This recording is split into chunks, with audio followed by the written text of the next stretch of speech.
La diffusion vient de démarrer. Tous les participants sont en mode écoute seul. Eh bien, bonjour à tous, bonjour à toutes, celles qui viennent de nous rejoindre prochainement. On va attendre 2-3 minutes que les personnes se connectent. Il y a beaucoup de gens qui viennent de se connecter. Donc, bienvenue d'ores et déjà à ce webinaire dédié aux éditeurs et aux fonds d'investissement qui investissent dans les éditeurs. La thématique du jour, c'est le cap sur la croissance et la performance en 2023. Donc, on va vous demander de patienter quelques minutes et on va démarrer très prochainement la diffusion.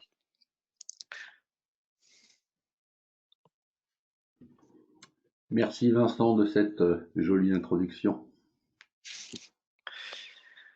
Donc, c'est un webinar qui va durer normalement entre 45 minutes et 1 heure. On va essayer de tenir le timing. Après, ça dépendra des questions-réponses qu'on prévoit en fin de session. Pour ceux qui sont déjà connectés, le webinar va être enregistré, donc il sera rediffusable en replay à votre convenance. Et aussi, nous allons envoyer des présentations sous forme PDF. Donc, inutile de devoir faire des captures d'écran ou de noter des choses. On vous enverra toutes les informations telles qu'elles sont, donc avec tous les chiffres et toutes les informations qu'on va présenter aujourd'hui. Donc, voilà, vous êtes libre juste d'écouter, et puis vous aurez tout le contenu à la fin de la session. Une fois qu'on terminera, on enverra tout ça à tous les participants. On attend quelques minutes encore parce que je vois qu'il y a beaucoup de gens qui se connectent. On attend une 50aine de personnes aujourd'hui. Donc, on va attendre quelques minutes, sachant qu'aujourd'hui est un jour particulier. On va éviter de vous faire la panne d'essence ou nous mettre en grève ce matin. Donc, je pense qu'il y a quand même quelques personnes qui ont peut-être des difficultés à rejoindre leur travail aujourd'hui et donc de se connecter. Donc, on va attendre un petit peu pour leur permettre d'être présents. On a eu quelques messages en parallèle en disant d'attendre un petit peu, donc on va faire l'effort d'attendre un petit peu. Merci de votre patience.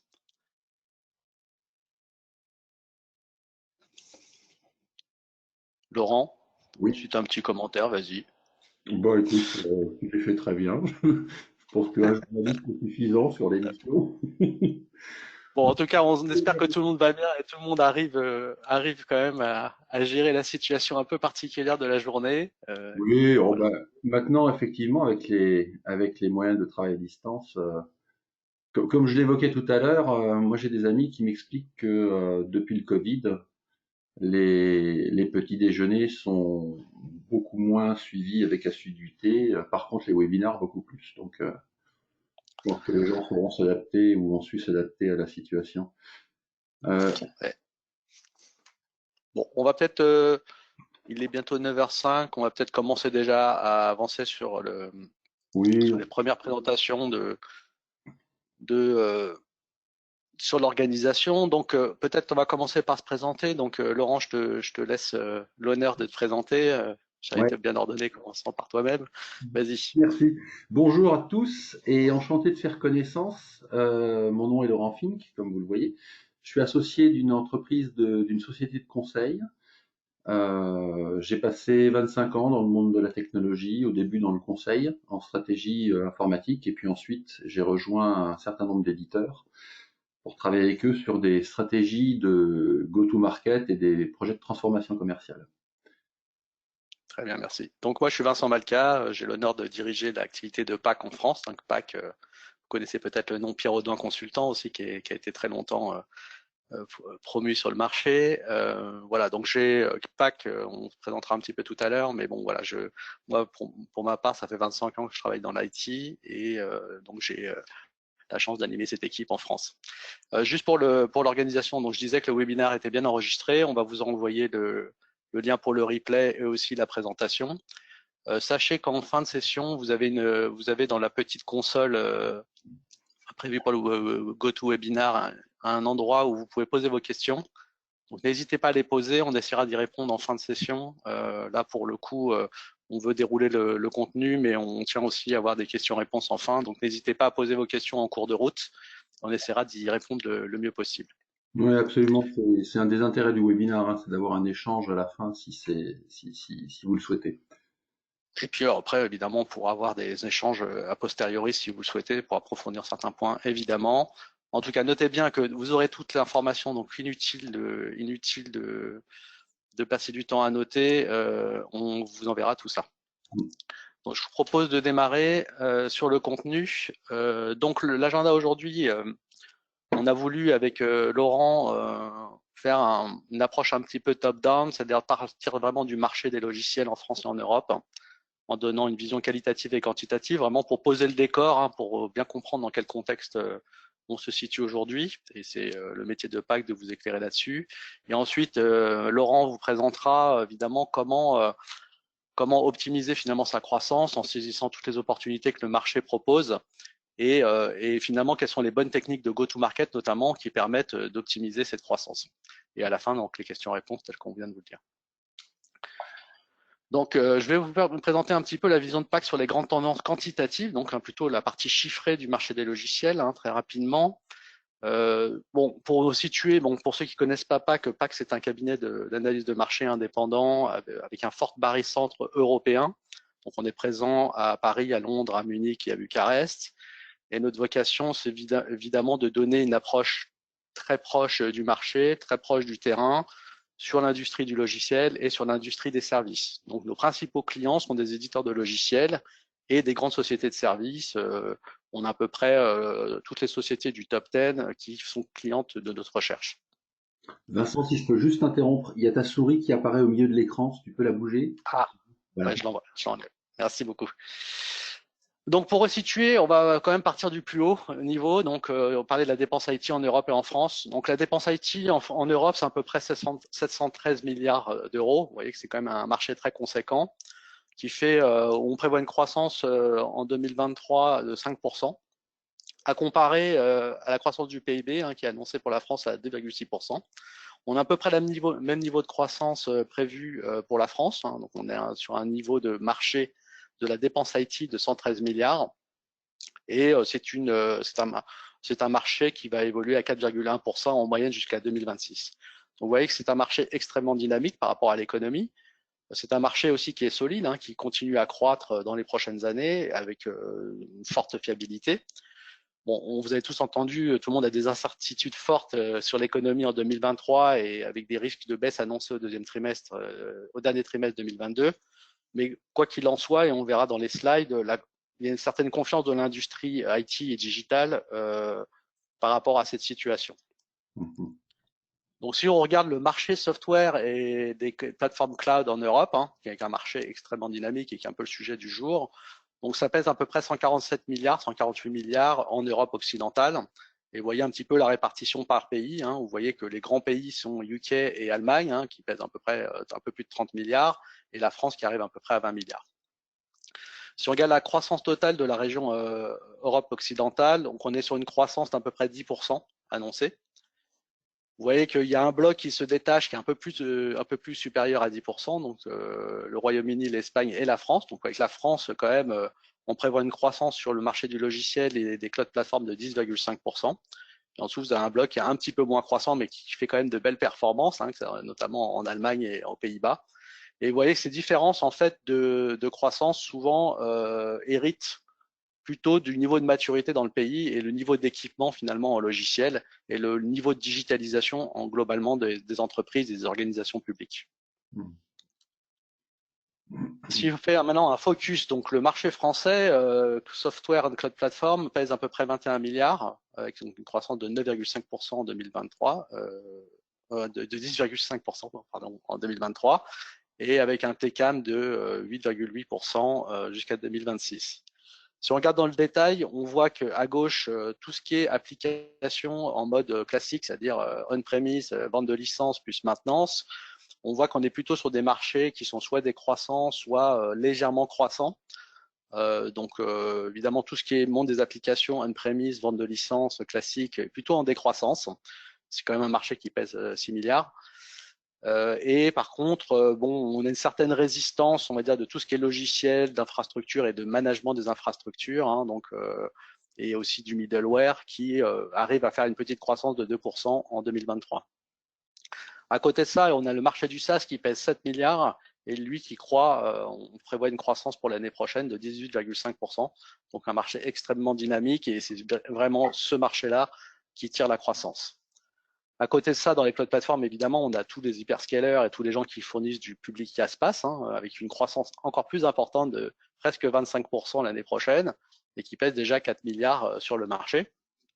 Sachant que, évidemment, aujourd'hui, dans la cloudification, comme vous le savez, il y a des gens qui vont plutôt sélectionner des solutions SaaS et aller les consommer directement auprès des éditeurs qui les proposent, ou des gens qui vont développer leurs propres applications cloud natives en utilisant l'hyperscaler, ou en tout cas moderniser une partie de leurs applications, que ce soit le front-end ou certaines fonctionnalités, voire replatformer certaines applications dans le public cloud. Pour vous donner un petit focus sur le SaaS, on a des dynamiques de croissance différentes en fonction des typologies de logiciels SaaS.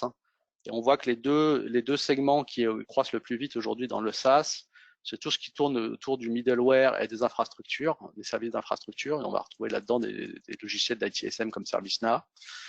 Et aussi tout ce qui est applications très spécifiques à des industries. On voit que toutes les applications qui sont très verticalisées, soit par secteur, soit par fonctionnalité ou fonction de l'entreprise, sont les applications qui croissent le plus vite dans le marché du SaaS. Si on regarde maintenant les aspects qualitatifs, c'est assez important de voir quelles sont les priorités d'investissement des DSI. Donc nous, on fait des enquêtes auprès des clients finaux assez régulièrement, et donc ça nous permet d'avoir une bonne visibilité, une bonne quantification et qualification de la demande. Donc ce qu'on voit, c'est que les DSI et en gros les investissements qui sont faits dans l'entreprise sont plutôt faits au profit des applications qui sont très orientées clients et qui vont en gros optimiser l'expérience client ou l'expérience utilisateur ou l'expérience consommateur. Donc tout ce qui peut concourir évidemment à aider les entreprises à fidéliser leur clientèle ou à gagner des parts de marché ou à offrir une expérience un peu personnalisée sont des applications qui sont favorisées. On voit aussi, il y a aussi beaucoup d'investissements qui sont faits dans ce qu'on appelle la digitalisation de l'interne des entreprises, donc tout ce qui va concourir à optimiser l'efficacité des entreprises. Donc on va retrouver là tout ce qui va permettre de digitaliser des process internes de l'entreprise et notamment du back-office, de la supply chain, des achats, la dématérialisation des factures, ce genre de choses. Nouveau sujet aussi qui est quand même qui commence à devenir important, c'est évidemment la prise en compte de la réduction de l'empreinte carbone et donc tout ce qui va concourir à mieux gérer cette empreinte carbone et surtout à suivre finalement cette réduction de l'empreinte carbone et aussi toutes les technologies qui vont permettre finalement de se transformer et d'être un peu plus enclin à atteindre son objectif d'être neutre en empreinte carbone. Donc ça, c'est les grandes priorités qu'on voit dans nos enquêtes. Cependant, ils rencontrent souvent des difficultés. Déjà, c'est suivre la vitesse, d'apporter la vitesse attendue face à la digitalisation. Donc, évidemment, transformer des systèmes d'information, transformer des business models, ça oblige beaucoup d'adaptation. Et c'est parfois compliqué à mener. Il faut souvent changer la culture de l'entreprise, l'organisation. Et parfois, on voit que l'aspect vitesse est un enjeu important pour cette digitalisation. L'autre problématique que les clients rencontrent et qui nous disent dans les enquêtes, vous regarderez les chiffres qui sont mis à côté, c'est comment je m'occupe de mon legacy, j'ai plein d'applications existantes et comment je fais moderniser, évoluer ce legacy pour pouvoir offrir une expérience client moderne et optimale, notamment dans toutes ces applications qui sont très orientées customer. Enfin, évidemment, autour de ça, plus on se digitalise, plus on digitalise les process de l'entreprise clés, plus finalement on crée une dépendance vis-à-vis de l'IT, et donc on fait monter le niveau de risque, et donc il y a tout le sujet autour de la protection des assets et de la sécurité. Donc évidemment, plus on repose sur des systèmes d'information, plus ils sont critiques et plus la disponibilité de ces applications est importante. Il faut aussi en protéger les données de panne, d'erreurs humaines, mais aussi d'attaques qui peuvent survenir. Vous avez vu, il y a il y a une recrudescence d'attaques et donc il faut faire parer à ça et pouvoir réagir à ça de manière favorable. Et parfois, d'ailleurs, c'est un des critères qui pousse certains clients à l'adoption du SaaS, puisque de cette manière-là, ils sont capables de déléguer ce risque à l'éditeur ou au prestataire qui propose la solution. Enfin, il y a plein de sujets réglementaires aussi qui rentrent en ligne de compte, donc il faut il faut aussi protéger ses assets. Et ces assets, c'est aussi de rester compliant avec un certain nombre de réglementations. Et donc, il faut suivre ça, et on en a de plus en plus qui s'imposent, et ça oblige aussi les entreprises parfois de choisir des solutions logicielles qui intègrent d'emblée tous ces aspects réglementaires, ou des clouds qui tiennent compte de ces réglementations, et donc de se faciliter la vie puisqu'ils n'ont pas le parcours à faire par eux-mêmes. Donc, ce qui est intéressant, c'est que dans ce mouvement SaaS, justement, puisqu'on voit que le SaaS quand même est au centre un petit peu de l'attention, et ça intéresse forcément les éditeurs, on voit que 67% des DSI utilisent le cloud aujourd'hui, et que dans cette utilisation du cloud, on voit que le SaaS est fortement représenté, puisque 69% déclarent utiliser des solutions en SaaS. Ça ne veut pas dire qu'ils utilisent que ça, mais en tout cas, ils sont 69% à déclarer qu'ils utilisent du SaaS. Donc ça, c'est assez intéressant. On voit aussi que le PaaS n'est pas en reste, puisqu'il représente aujourd'hui 36% des répondants. Ça veut dire que quand même aujourd'hui les clients sont souvent passés à un modèle où ils sont capables de développer maintenant sur des plateformes cloud, et donc sortir un petit peu des approches de développement traditionnelles pour moderniser leurs propres applications, voire en développer des nouveaux services qui vont se greffer, souvent s'intégrer à des plateformes SaaS. Ça, c'est des études, ça, c'est des éléments qu'on a récupérés, puisque comme vous le savez, on fait la conjoncture, l'observatoire de conjoncture de Numéum, donc on fait des enquêtes tous les semestres auprès des DSI, auprès des éditeurs, auprès des ESN, et donc ça nous permet d'avoir des indicateurs et de les suivre. Enfin, le SaaS reste un moteur de la croissance, donc on voit que la part du SaaS sur les 3 derniers mois qu'ont déclaré finalement les éditeurs reste très importante, plus de la moitié des nouveaux projets qui sont signés en SaaS. Et on voit que finalement pour 55%, ça représente des nouveaux clients. Pour 19%, ils étendent finalement un existant chez leurs clients en rajoutant des modules, des fonctionnalités. Et parfois, pour 14%, c'est des migrations de solutions qui existaient on-premise, qu'on fait migrer vers le SaaS. Donc finalement, on voit quand même que l'adoption des nouveaux clients se fait principalement sur le monde SaaS. Et donc, la bonne nouvelle, c'est que les nouveaux clients sont au rendez-vous la plupart du temps.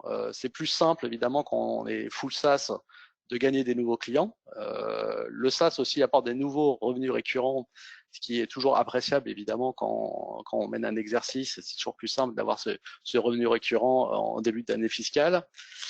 Et puis enfin, évidemment, ce business model du SaaS intéresse beaucoup les fonds également, qui investissent de plus en plus sur le marché de l'édition du logiciel, en valorisant évidemment tout ce qui est revenus récurrents, capacité justement d'être un peu prédictif sur la croissance, avec un rationnel associé, d'avoir un modèle scalable, et surtout de dégager un EBITDA intéressant. Donc il y a aussi pas mal d'effervescence autour du M&A et de l'investissement dans le monde du logiciel, que ce soit des investissements initiaux ou des build-up.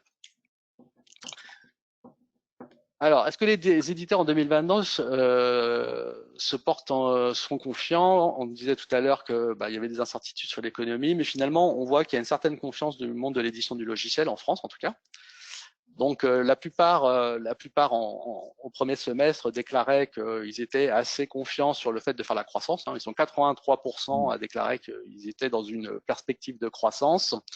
12% seulement qui disaient que ils allaient faire un revenu qui est relativement stable, et que 5% finalement des éditeurs qui déclarent, interrogés, qui déclarent qu'ils prévoient un petit recul sur le deuxième semestre. Et on voit que dans ces répondants, on voit que 95% déclarent avoir une offre SaaS. Alors évidemment, il y a plein de modèles de SaaS différents, comme vous le savez, il y a des vrais modèles SaaS, puis il y a des SaaS un petit peu Canada Dry, mais globalement tout le monde offre une optique SaaS, c'est-à-dire avec une souscription, une facturation mensuelle, souvent à l'usage, et avec une relative automatisation dans l'accès à ces applications et aux services qui sont offerts autour de la plateforme. Quelle levée de croissance chez les éditeurs? Quand on les interroge, ils nous parlent de 3 sujets très importants. Les principaux levées de croissance, évidemment, c'est d'ouvrir des nouveaux clients. Donc, ce qui pose la question, évidemment, de la conquête. Comment je me rends plus visible, comment je prends des parts de marché, comment j'ai une offre compétitive, comment je valorise ma proposition de valeur, comment je me différencie. Donc, tout ce qui veut concourir à gagner des nouveaux clients. On voit aussi qu'ils essayent évidemment de travailler leur base installée. Travailler base installée, c'est évidemment pouvoir offrir des nouvelles fonctionnalités, être capable finalement de proposer de nouvelles choses, accompagner le client aussi sur la transformation peut-être d'autres process qui ne sont pas digitalisés. Donc c'est vraiment d'apporter, d'étendre son périmètre sur là où on est présent. Et parfois de développer des nouvelles offres ou des nouveaux marchés, hein, puisqu'il y a beaucoup de volonté d'aller à l'international, notamment dans les pays limitrophes.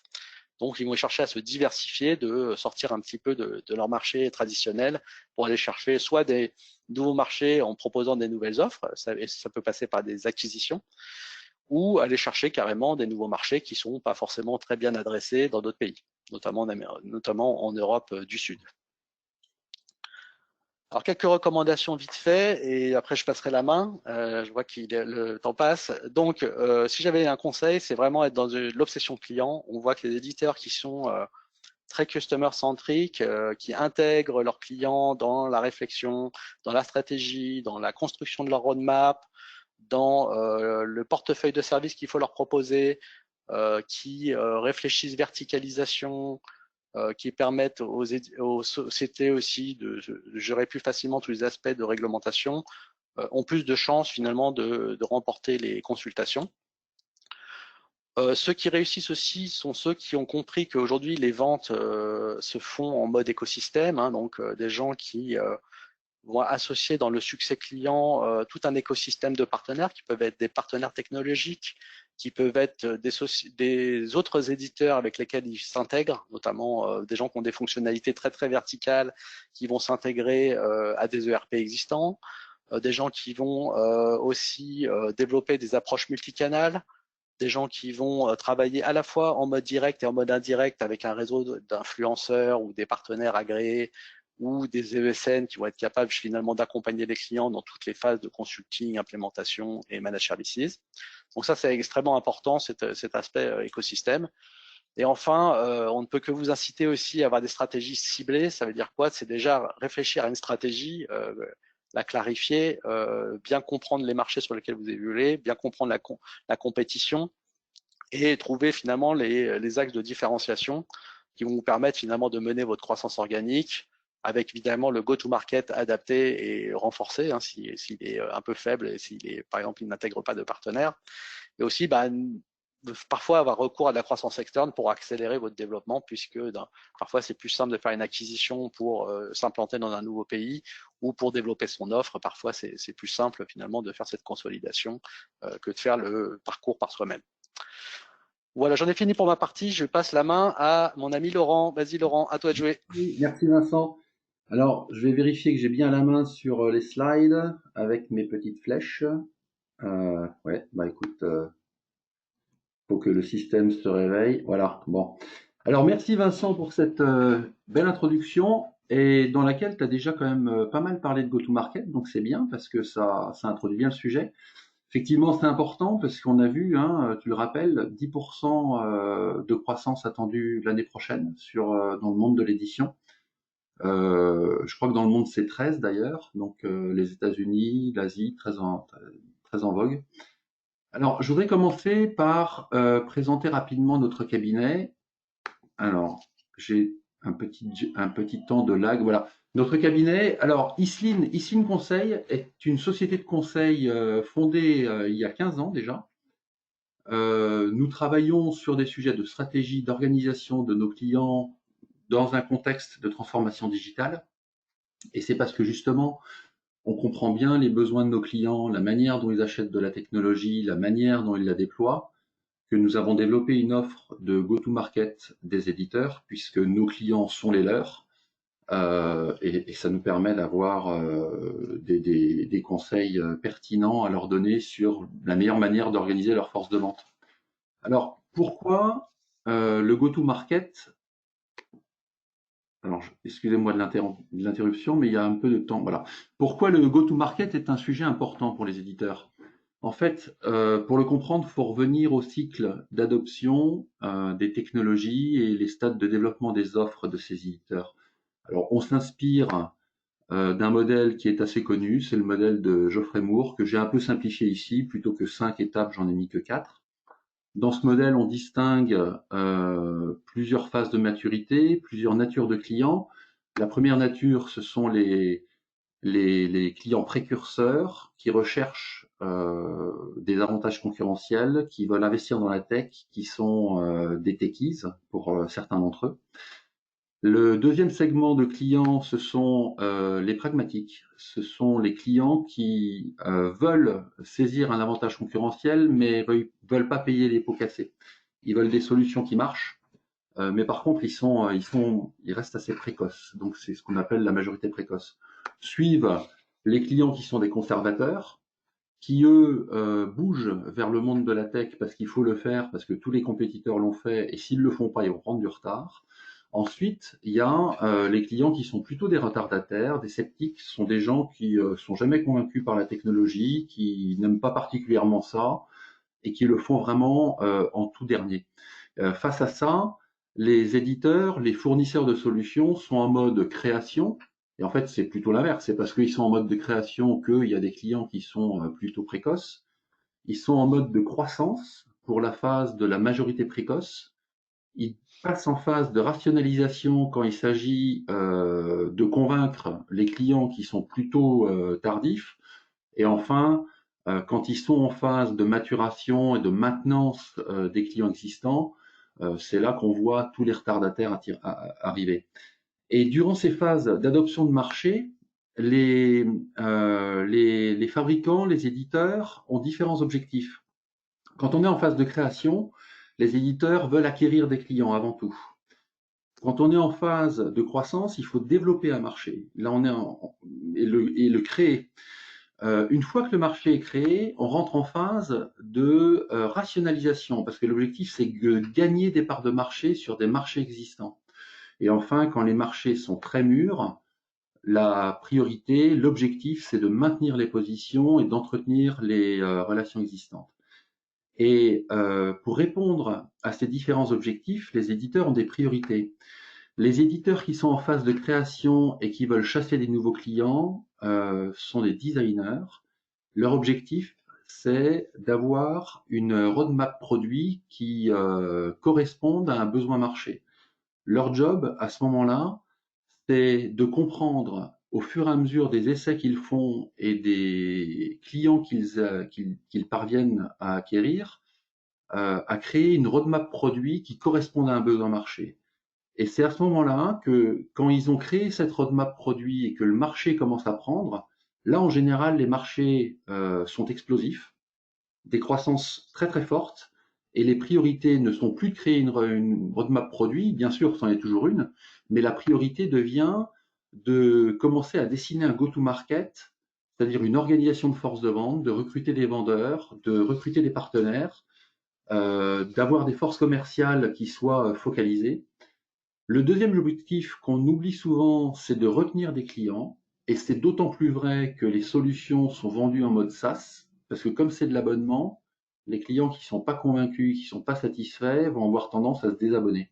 Donc une des priorités des éditeurs qui vendent du mode SaaS en phase de forte croissance, c'est de retenir les clients, et on verra qu'ils développent des stratégies pour ça, pour les convaincre de rester et garantir l'adoption de leurs solutions.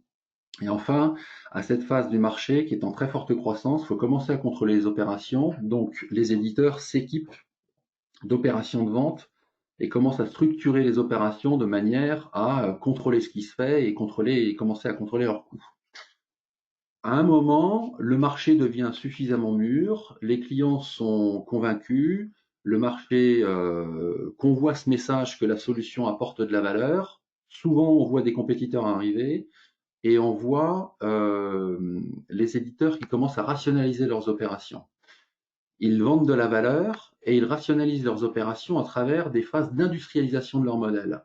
Le go-to-market, ils observent les différents modèles qui ont marché dans les pays et ils en conçoivent un modèle cible qu'on voit déployer dans les différents pays. Les opérations deviennent de plus en plus importantes parce que la croissance étant là, les coûts étant devenus importants, il convient de contrôler ce qu'on fait et d'arrêter d'investir de trop en perdant de l'argent, mais de commencer à être très rentable. La rétention client reste une priorité, mais elle est moins une priorité puisque la phase précédente s'est accompagnée de partenaires qui ont pris le relais et qui vont aussi participer à la rétention client et à l'assurance que les clients voient la valeur, ce dans quoi ils ont investi. À ce moment de l'industrialisation, souvent les éditeurs commencent à diversifier leurs offres et à travailler sur une manière d'étendre leur marché. Ils tirent parti de leur position chez des clients pour étendre leur marché, étendre leurs offres et conquérir de nouveaux marchés. Enfin, quand on arrive en phase de maintenance, là, les éditeurs se focalisent sur l'optimisation des opérations et du go-to-market. Là, il s'agit vraiment d'être le plus efficace possible et d'être le plus profitable possible. Alors, il convient, moi je pense, aujourd'hui, pour vous, de positionner vos offres, votre portefeuille sur le cycle d'adoption du marché. Souvent, les portefeuilles des éditeurs ne sont pas faits d'une solution, mais de plusieurs, et toutes ces solutions n'ont pas le même niveau de maturité. Donc, c'est important de positionner les différents produits, les différents composants de ces offres sur ces différents segments de marché pour être sûr qu'on met bien en face de ces offres les moyens adéquats. Comprenez vos priorités, vos actions et vos ressources. Comprenez comment cette combinaison correspond aux exigences des étapes du cycle. Est-ce qu'on est en phase de forte croissance ou plutôt en phase de maintenance? Les organisations, les ressources vont pas être les mêmes. Et à partir de ça, vous pouvez d'ores et déjà élaborer une organisation qui soit alignée sur les besoins du marché. Alors, je vais vous donner quelques exemples. Donc, je me resitue sur la courbe de Moore et je rappelle les 4 phases: création, acquisition de clients, croissance, développement de marché, rationalisation, gagner des parts de marché, maintenance, maintenir les positions. Quelques exemples d'acteurs. Là, j'exhibe Outmind et MessageBird, qui sont soit des startups, soit des licornes, mais qui sont en phase de création de produits. Donc leur logique, c'est créer un portefeuille de produits et s'assurer que l'offre correspond à un besoin de marché. Dans le cas de MessageBird, on est juste à ce passage entre la phase de création et la phase de croissance forte. Et donc MessageBird est une entreprise qui commence à structurer ses forces de vente et son go-to-market. Prenons Arras, qui est un éditeur de solutions PLM en mode SaaS, une entreprise très innovante qui a commencé à mettre sur le marché ses offres dès 2012 ou 2013. Arras a passé le cap du portefeuille produit qui correspond à un marché. La preuve est faite que les solutions SaaS dans le monde PLM ont un sens et Arras commence à se structurer autour de forces de vente et à développer des partenariats avec des entreprises de services qui positionnent l'offre d'Arras dans une démarche de transformation. Un autre exemple, c'est VMware. En 2012, VMware avait prouvé le bien fondé de la virtualisation des serveurs et des data centers et du stockage et du réseau. Et pour lutter contre la concurrence qui commençait à arriver, puisque le marché avait prouvé qu'il existait et qu'il y avait une valeur à ces solutions, a commencé à développer des offres de vente de valeur en s'équipant d'organisations de conseil qu'on appelait Advisory Services, qui sont des forces de conseil internes qui positionnent les offres de VMware dans une démarche de transformation des data centers et de l'organisation informatique de leurs clients. Et c'est ce qui permet à ces éditeurs, comme vous le voyez ici en 2022, VMware, qui est dans une phase de rationalisation et dont l'objectif est de gagner des parts de marché sur des marchés déjà mûrs et bien établis. Un autre exemple, SAP S/4HANA, qui s'appuie sur ses compétences de value engineering pour vendre la valeur de la solution S/4HANA. Un autre exemple, Vincent, je crois que tu m'as pris la main. Ah non. Non, ben, mon ordinateur est pour plus voir. Un autre exemple, ServiceNow que tu as cité tout à l'heure, Vincent, qui est en phase de rationalisation et qui, lui, profite de ses positions chez les clients pour étendre son marché vers de nouvelles offres. Vous savez tous que ServiceNow est un spécialiste des solutions ITSM en mode SaaS. ServiceNow, en fait, a créé une plateforme qui permet de faire de l'ITSM, mais utilise aujourd'hui cette plateforme pour numériser et automatiser des processus métiers dans le monde des ressources humaines, par exemple, et aussi dans le monde de la finance. Et à ce moment-là, ServiceNow, pour continuer à vendre la valeur de ces solutions, mais appliquée à d'autres entités, développe des partenariats forts et à très haut niveau, hein, c'est au niveau du CEO que ça se décide, avec des entreprises de conseil qui sont des consultants et des intégrateurs système, comme Accenture, Capgemini, Deloitte, des acteurs de cette nature. Enfin, en phase de maintenance, on peut citer Citrix, Computer Associates à l'époque où ils n'étaient pas encore rachetés par Broadcom, les solutions CATIA d'Asso Systèmes, qui sont des solutions très éprouvées depuis plus de 20 ans, SAP ECC, et puis enfin, je voudrais préciser que, comme je vous le disais tout à l'heure, les positionnements des éditeurs dépendent de leurs offres. Si j'exite Dassault Systèmes a un portefeuille de solutions très large qui positionne ces différentes offres soit sur le segment forte croissance, soit sur la rationalisation ou la maintenance.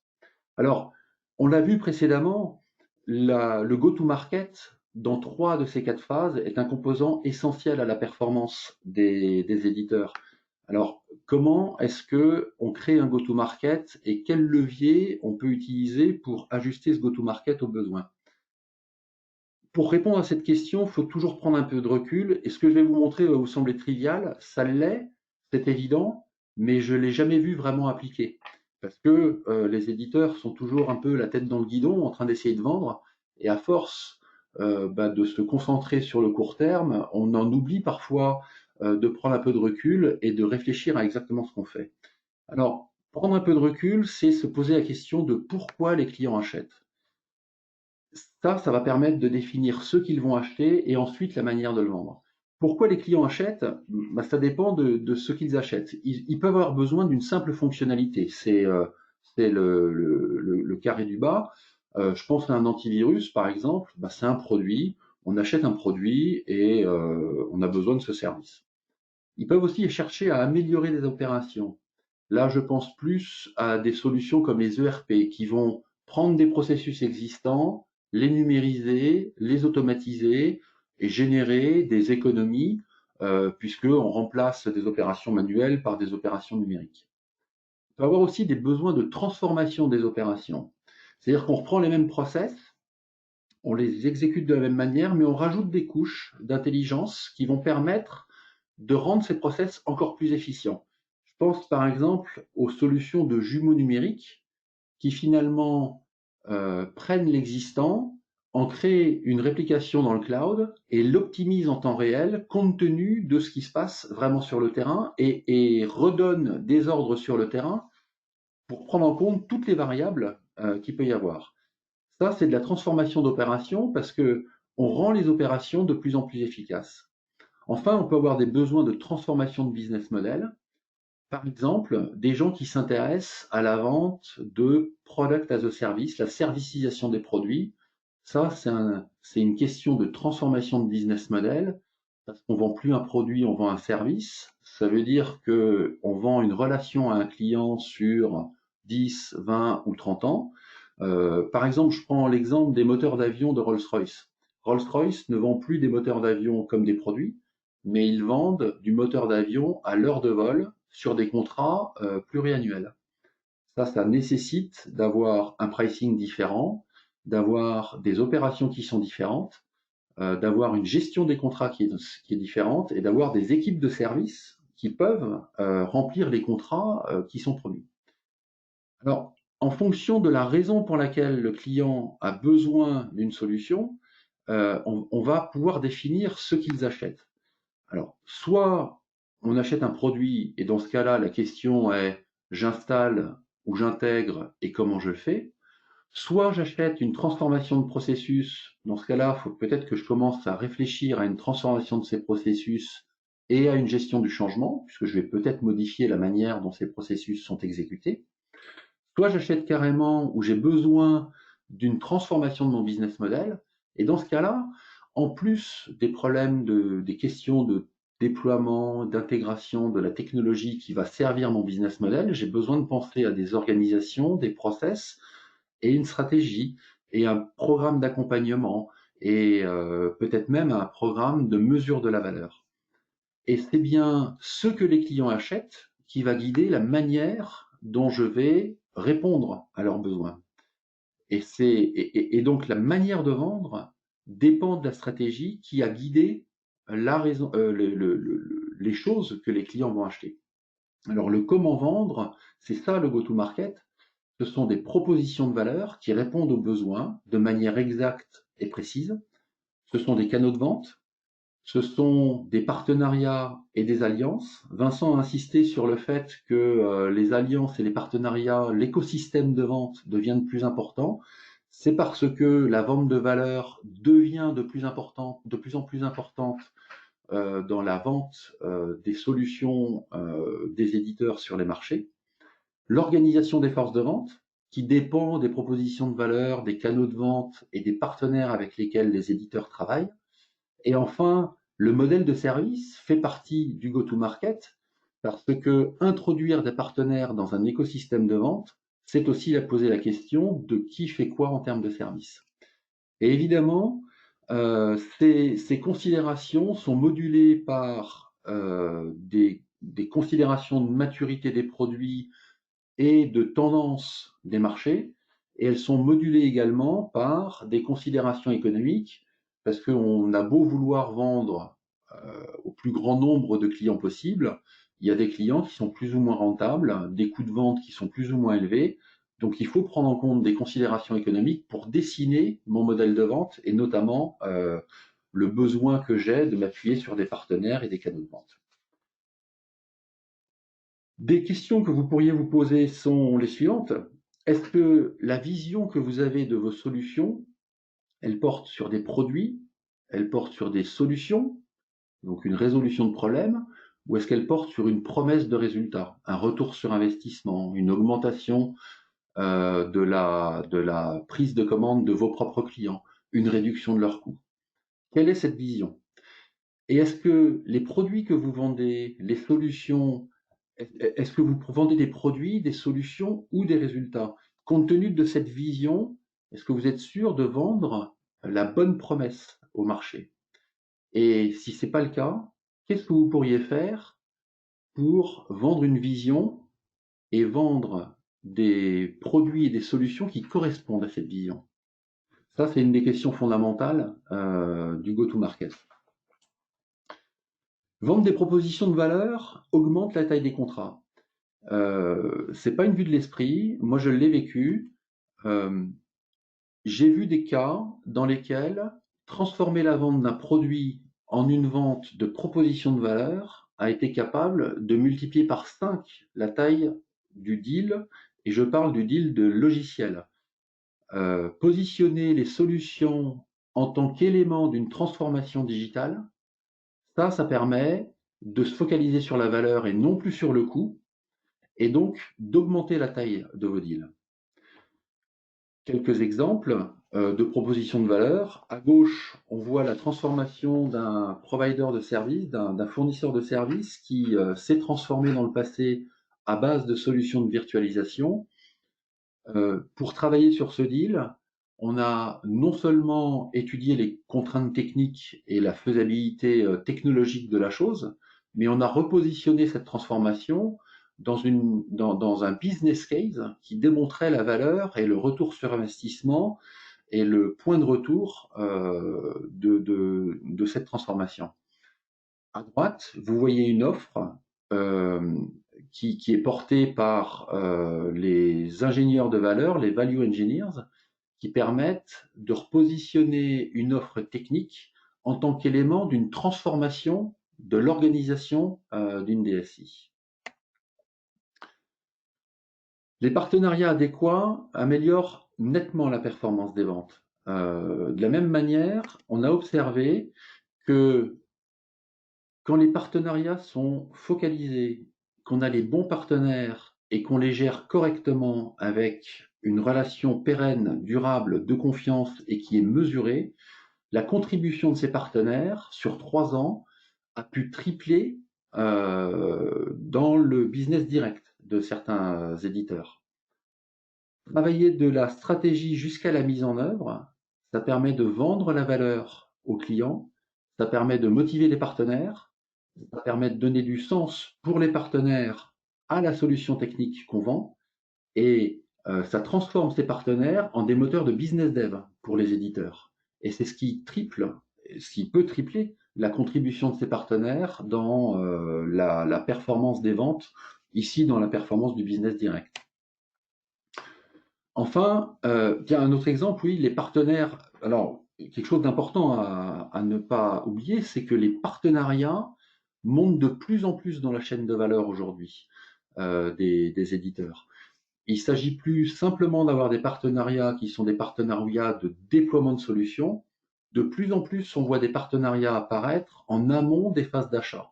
Je pense à la récente annonce de SAP et McKinsey qui date de cette année, qui offre une solution de transformation à leurs propres clients et d'optimisation de leurs opérations. McKinsey faisant l'amont et l'aval, SAP offrant les solutions techniques. BCG et SAP font pareil. On peut parler de Capgemini et de Dassault Systèmes ou de Deloitte et de Siemens sur les offres de PLM et de transformation vers l'industrie du futur. On peut parler aussi de Accenture et ServiceNow qui ont créé un business group dont l'objectif n'est pas que de faire de l'ITSM, mais bel et bien de transformer les organisations de ressources humaines et les processus de ressources humaines au sein des entreprises qui sont leurs clients, ou alors même de transformer les processus financiers de clôture de fin de mois. Ces processus prennent souvent beaucoup de temps aux forces de finance. L'automatisation et la numérisation de ces processus sur base de la plateforme de ServiceNow permet des gains substantiels en temps. Et c'est une des offres que portent ces consultants intégrateurs système avec ServiceNow. Alors, des exemples de partenariats stratégiques. À gauche, un partenariat sur lequel nous avons travaillé, qui consiste à aligner les objectifs des consultants intégrateurs système avec les objectifs d'un éditeur. Confirmation d'objectifs stratégiques, alignement de compétences et de capacités sur ces objectifs, planification et plan de déploiement de ces partenariats.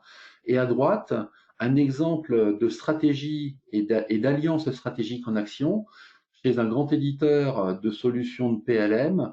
L'alliance avec Deloitte et Tata Systems a permis de positionner l'offre de PLM comme un élément d'une transformation métier d'un fournisseur de produits de santé.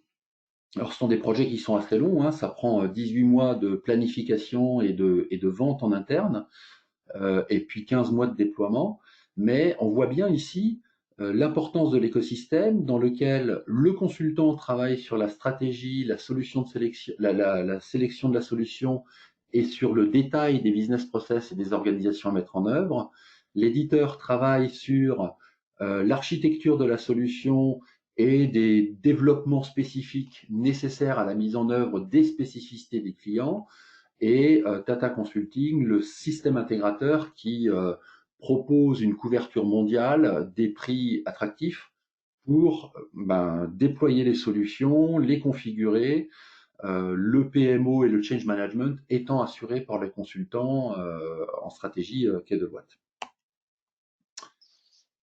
Alors, un autre élément qui est très important dans le go-to-market, c'est la rationalisation de la couverture des marchés et la rationalisation des organisations de force de vente.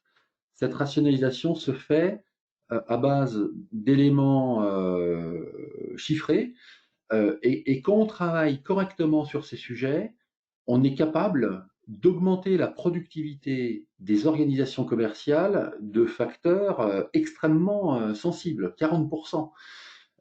Ces standardisations des méthodes qui sont diffusées aux différentes entités géographiques de l'éditeur à base de concepts comme le coût des ventes, le ratio des coûts des ventes, qui aligne des objectifs de vente sur des moyens que l'éditeur peut investir dans les forces de vente et qui lui permettent de guider le choix des clients qu'il va couvrir. Donc c'est une approche rationnelle qui fait que les débats sont dépassionnés et qui fait que les modèles peuvent être répliqués d'un pays à l'autre.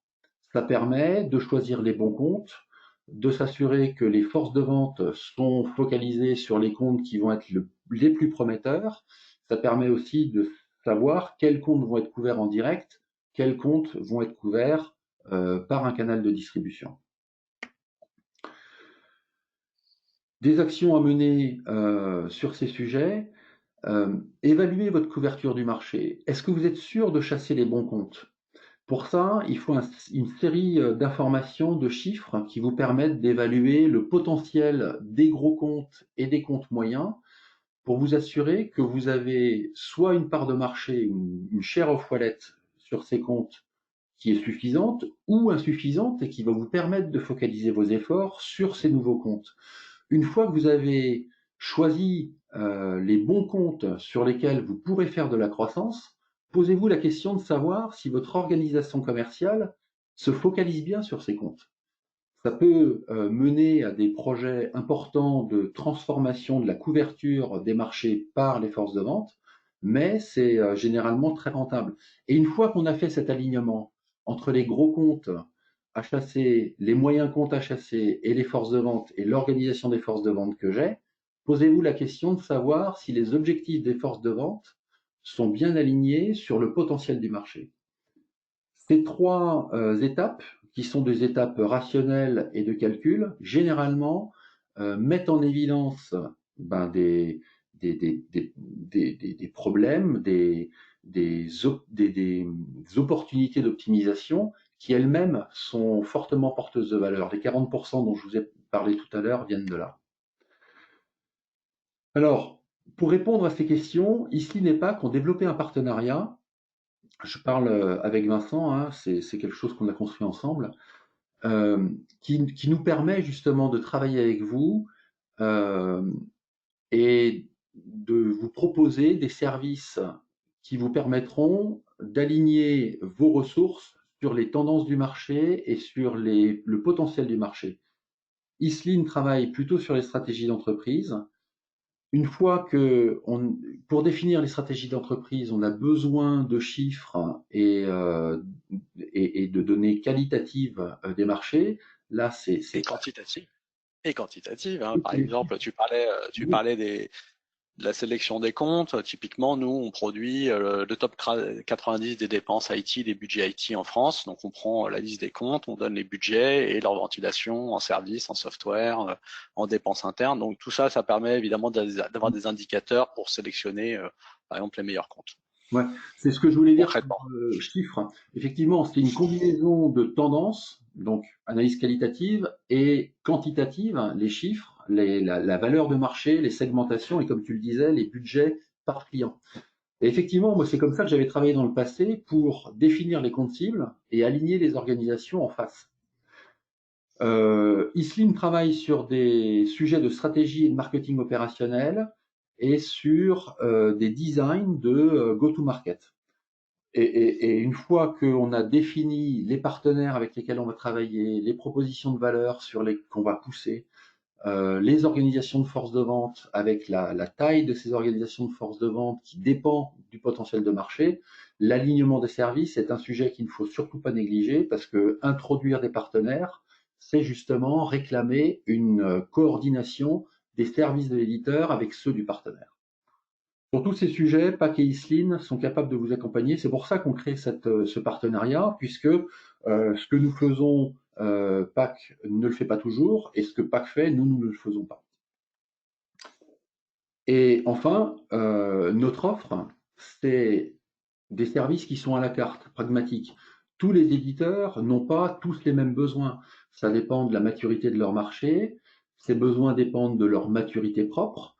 Est-ce que les éditeurs ont besoin, est-ce que vous aurez besoin d'une analyse, enfin d'un business plan, ou est-ce que vous aurez besoin plutôt de travailler sur la mise en œuvre d'opérations de vente, ou est-ce que vous aurez besoin plutôt d'aligner vos services professionnels selon l'endroit où vous en êtes et les besoins que vous avez, nous saurons vous accompagner. Voilà, alors on arrive à la session des questions-réponses. Je vais regarder si on en a quelques-unes.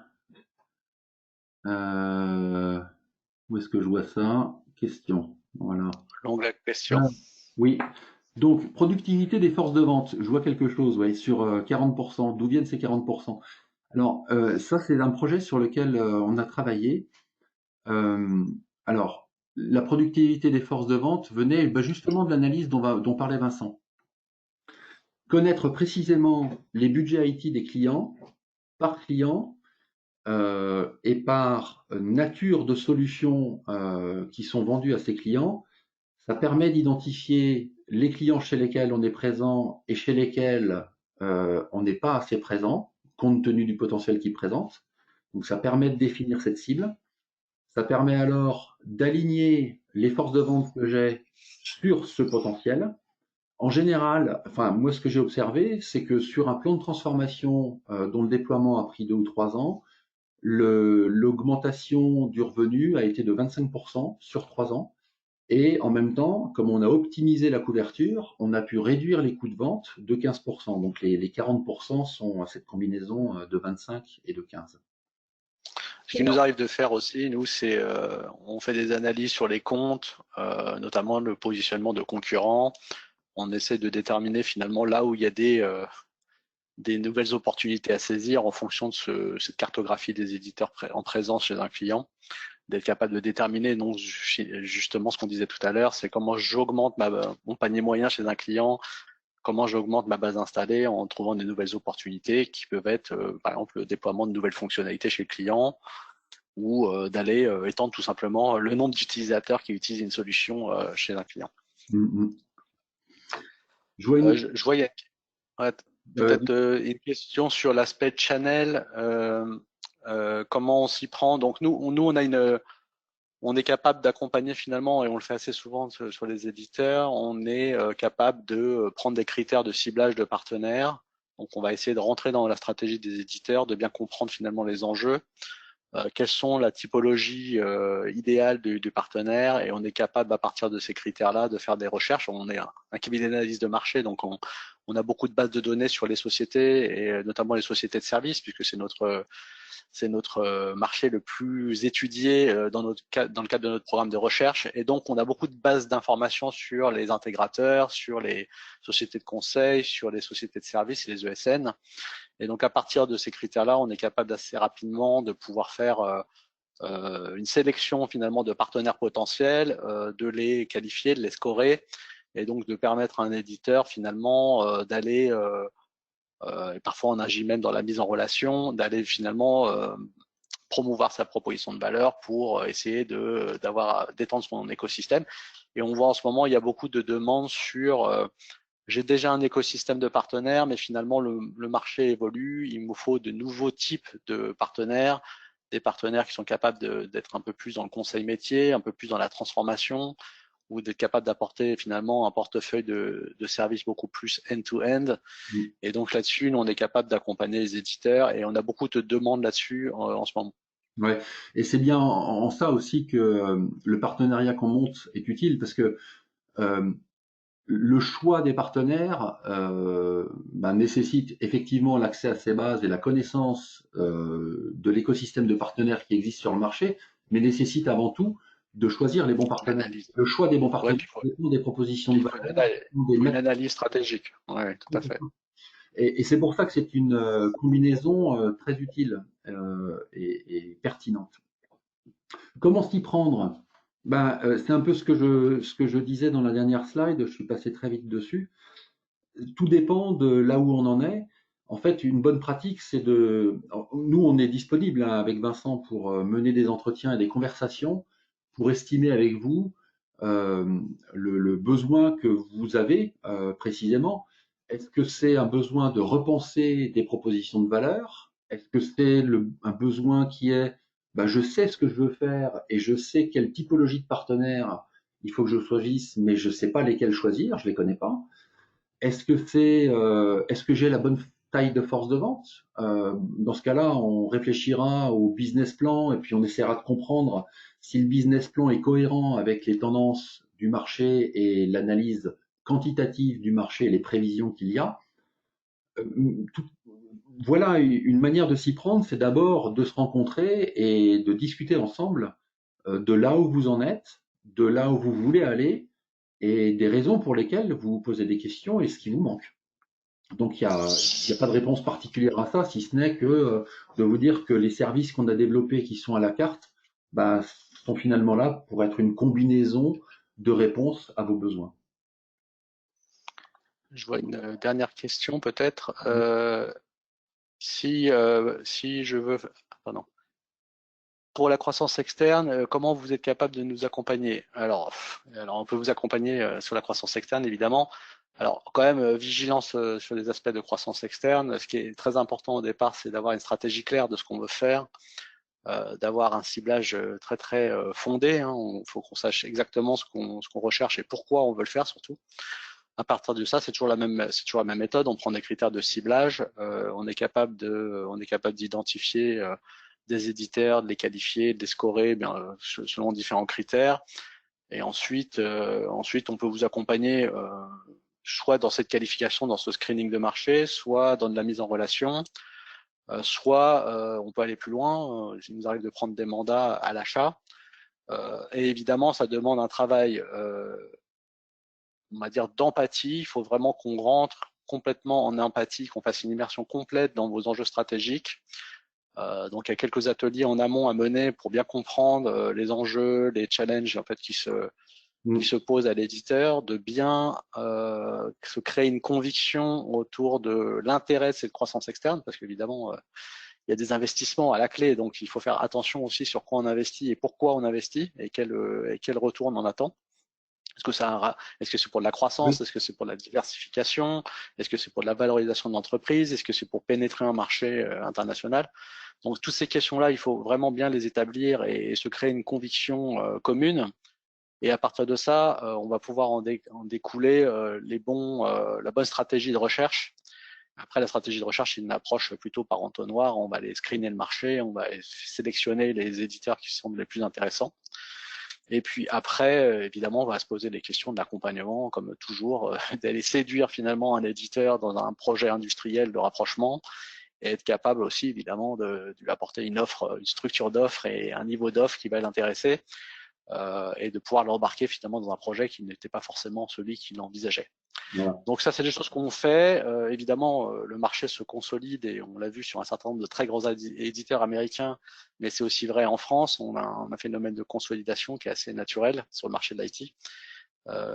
Donc évidemment, c'est des choses qu'on est capable de faire et du coup, là, évidemment, dans ce genre de projet, la combinaison Iselin et PAC peut être intéressante. Oui, toujours parce que c'est des sujets stratégiques, c'est du make or buy. Une fois que j'ai décidé ou que j'ai un objectif de croissance pour une raison particulière, la question c'est comment est-ce que je remplis cet objectif? Je peux avoir l'idée de développer une nouvelle ligne de produits. Dans ce cas-là, est-ce que je la fais en interne ou est-ce que je l'achète? Tout ça, ce sont des questions auxquelles, ensemble, on sait répondre, puisque pour répondre à ça, il faut des analyses qualitatives et quantitatives de marché. D'accord. Laurent, je te remercie. Je vois qu'il est 10h04. On a un petit peu dépassé l'horaire. On a un peu plus d'une heure. Ce que je vous propose, c'est on va peut-être clôturer ce webinaire-là. On va vous envoyer la présentation. On va vous envoyer le lien de replay si vous voulez réécouter des choses. Mais surtout, si vous avez des besoins spécifiques, si vous voulez approfondir certains points, évidemment, Laurent et moi, on se tient à votre disposition. On sera ravis d'avoir un échange avec vous et ça ne vous engage à rien de discuter avec nous. On est vraiment open sur le fait de pouvoir d'essayer de vous apporter finalement des conseils avisés et de faire partager notre expérience et nos données pour répondre à vos problématiques. Donc n'hésitez pas à nous solliciter après le webinaire si vous avez envie. Et puis, on vous remercie de votre présence. Et puis, merci Laurent de ta participation. Et Merci beaucoup, je Étienne. vous dis, je vous souhaite une bonne journée et j'espère que vous allez pouvoir gérer votre travail malgré les problèmes d'essence, malgré les grèves. Voilà, je vous souhaite une bonne journée. Merci de votre écoute, merci de votre présence et à bientôt. Au revoir. Au revoir. C'est toi qui fermes, Vincent, je crois, hein. Je ferme.